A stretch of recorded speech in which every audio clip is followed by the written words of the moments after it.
Hello and welcome to mental subtraction. So it says fill in the blanks, 692 take away 20. So for those of you who can't actually do these subtraction questions mentally, you can obviously do working out for these questions. Absolutely no problem whatsoever. So if you are going to do mental subtraction, the best way to do it is just do 92 take away 20, which will be 72. And then you know the answer is going to be 672. For those of you who are actually going to, do working out in this case, you can also do working out as well. So let me just show you. So 692 take away 20.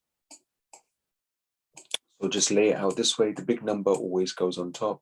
Small number goes at the bottom. So we're going to start from this row here, this column here. 2 take away 0, we know is 2.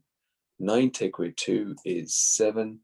And then this 6 comes at the bottom, and the answer is 672. So try it by just doing it mentally first. And if it gets too difficult, then by all means, feel free to do your working out, just as I've shown you here. Good luck with the rest of the questions. Thank you.